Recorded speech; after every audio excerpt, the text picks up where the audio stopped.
আসসালামু আলাইকুম সম্মানিত দর্শক, welcome back to my channel. সবাই আপনারা কেমন আছেন? আশা করি খুবই ভালো আছেন। অনেক দিন পরে আমি একটা ভীষণ স্বাদের একটা রেসিপি নিয়ে চলে আসলাম আপনাদের মাঝে। আশা করি আপনাদের খুবই ভালো লাগবে। তো দেখতেই থাকুন, পুরো ভিডিওটা দেখবেন, এতটুকু স্কিপ করবেন না। আশা করি আপনাদের সবার খুবই ভালো লাগবে। এই রেসিপিটা যে কাউকে রান্না করে খাওয়াবেন, আপনার প্রশংসা তো করবে, আপনার একদম বারবার আপনাকে ডিস্টার্ব করবে। তো পুরো ভিডিওটা দেখবেন, লাস্ট পর্যন্ত দেখবেন, খুবই ভালো লাগবে এবং খুব স্বাস্থ্যকর একটা খাবার। সঙ্গে থাকুন, আমি চলে যাচ্ছি মূল পর্বে। এখন ভিজানো চালগুলো গরম পানিতে সবগুলো দিয়ে দিয়েছি। তো এখন আমি একটু চামচ দিয়ে নাড়াচাড়া করে দিব। নাড়াচাড়া করলে নিচে লেগে যাবে না। আমি চালগুলো আগে ভালো করে সেদ্ধ করে নিব। তো ভিডিওটা লাস্ট পর্যন্ত দেখবেন, এতটুকু স্কিপ করবেন না, তাহলে বুঝতে পারবেন না। তো আমার নাড়িয়ে দেওয়া হয়ে গিয়েছে, এখন আমি ঢাকনা দিয়ে রেখে দেব। আমি কিছু সবজি কেটে নিয়েছি, আপনারা চাইলে স্কিপ করতে পারবেন।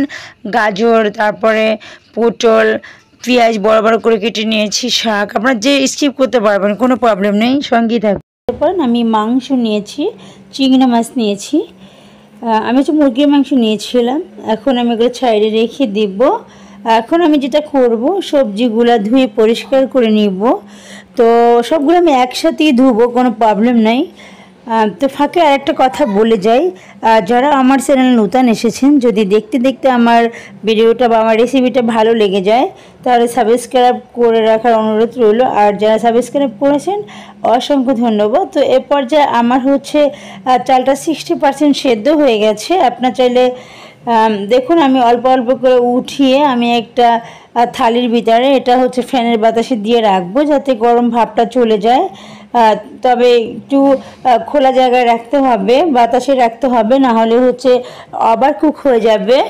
সেদ্ধ বেশি হলে তখন নাড়াচাড়াগুলো ভেঙে যাবে। তো আমি যেটা এখন করছি, 2টা ডিম গুলিয়ে নিচ্ছি। তো ডিমটা পাত্রে গরম তৈলের ভিতরে দিয়ে দিলাম। তো ডিমটা আমি এটা একটু গুলিয়ে টুলিয়ে রাখবো, এটা আস্তে রাখবো না, ভেঙে চুরে আমি মিক্স করে এটা আমি ফ্রাই করে নিব। বেশি ভাজবো না। তো আমি এ পর্যায়ে উঠিয়ে রাখবো। তো সঙ্গেই থাকবেন, স্টেপ বাই স্টেপ আমি দেখিয়ে দিব। আশা করি আপনাদের খুবই ভালো লাগবে। তো এখন আমি একই পাত্রের মধ্যে দিয়ে দিচ্ছি চিংড়ি মাছ, একটু লবণ দিয়ে আমি ভেজে নিচ্ছি। তো আশা করি খুবই ভালো লাগবে, সঙ্গে থাকুন। তো আমি চিংড়ি মাছটা একদম মচমচে করে ভাজি করে নেব। তো চিংড়ি মাছটা ভাজি করা হয়ে গেছে, এরপর যে আমি উঠিয়ে নেব। তো এখন যেটা করব, আমি টুকরা টুকরা করে মাংসগুলো কেটে রেখেছিলাম, সেগুলো দিয়ে আমি ভেজে নেব। তো দেখুন, একদম তেলে আমি সেদ্ধ হবে এ পর্যায়ে আমি একদম ভেজে নেব এ পরিমাণে। তো এখন আমি রেডিমেড মাংসের মশলা দিয়ে দিচ্ছি, সাথে একটু জিরার গুঁড়া দিয়ে দিচ্ছি, চামচ হলুদের গুঁড়া দিয়ে দিচ্ছি। এখন আমি দিয়ে দেবো হাফ চামচ মরিচের গুঁড়া। তো এর পর্যায়ে এর ভিতরে আমি সবজিগুলো দিয়ে দিব। সবজিগুলো দিয়ে ভালো করে উল্টিয়ে পাল্টে ভেজে নেব। মাংসের ফ্লেভারগুলো পুরো সবজিতে চলে যাবে, তাদের টেস্টটা আরও বেশি হবে। তো দেখুন আমি কিভাবে করছি, এভাবে করলে ভীষণ ভীষণ মজার হয়। একটু আপনার ট্রাই করে দেখবেন। আশা করি পুরো ভিডিওটা দেখলে আপনাদের খুবই ভালো লাগবে। তো আমি সবজি সেদ্ধ হওয়া পর্যন্ত কষিয়ে আমি ভেজে নেব। তো এ পর্যায়ে লবণ দিয়ে দিচ্ছি স্বাদ মতো। তো লবণটা ভালো করে মিক্স করে দিচ্ছি।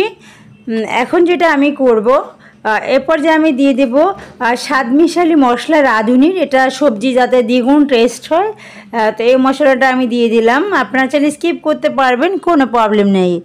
তো এই মশলাটা দিলে সবজি ভীষণ ভীষণ মজার হয়, যে কোনো রান্নায় দিতে পারবেন। তো সঙ্গে থাকুন। দেখুন আমার সবজিটা আমি ভাজা হয়ে গেছে, আমি একদম তেলের ভিতরে ভেজে ভেজে নিয়েছি। এরপরে একটু ঘি দিয়ে দিচ্ছি, যাতে করে সবজিটা অনেক অনেক বেশি সুস্বাদু হয়, মুখে দিলে একদম মধুর মতো মনে হবে। তো দেখুন আমি কিভাবে করছি, ঘিটা ভেজে নিচ্ছি ঘি দিয়ে। এখন আমি লাস্ট পর্যায়ে কিছু টমেটো কুচি দিয়ে দিচ্ছি। তো ভালো করে আরেকটু সময় আমি রাখবো, একটু ভালো করে নাড়াচাড়া করে দিয়ে উঠিয়ে রাখবো। কিন্তু দেখেন নিচে পোড়াটা নিচে লেগে গেছে, কিন্তু এই পাত্রটা থেকে আমি সবগুলা সবজি উঠিয়ে রেখে দিব সাইডে। আমি একে একে এখন উঠিয়ে নিচ্ছি। তো এরপর যে আমি পাতিলটা ধুয়ে আবার পেঁয়াজ কুচি দিয়ে দিচ্ছি, তেল দিয়ে দিয়েছি অলরেডি। তো পেঁয়াজের কাঁচা স্মেলটা এখন চলে গেছে, হালকা কালারটা চেঞ্জ হয়ে আসতে শুরু করেছে। এখন যেটা আমি করব, কিছু বাদাম, কাজু বাদাম, কাঠবাদাম, চীনা বাদাম সবগুলো আমি ধুয়ে রেখেছি, এখন আমি তেলের মধ্যে দিয়ে দিয়েছি। তো এটা এখন আমি ভেজে নিব এর ভিতরে। তাতে কি হবে, বাদামের ফ্লেভারটাও চলে যাবে, ইভেন হচ্ছে দেখতে খেতে দুটাই সুন্দর লাগবে। তো আমার ভাজা হয়ে গেছে, আমি হচ্ছে এখন উঠিয়ে নিব, একদম পুড়ে ফেলা যাবে না। তো একে একে আমি আস্তে আস্তে সবগুলোই তুলে নিয়ে নিব। তো এর পর্যায়ে আমি হচ্ছে আদা, রসুন, জিরা, পেঁয়াজ বাটা সবগুলো দিয়ে দিব। এখন আমি ভালো করে একটু কষিয়ে আমি এখন যে ভাতগুলো রাখছিলাম, তো ভাতগুলো এখন দিয়ে দিচ্ছি, একটু ছাড়িয়ে দিচ্ছি।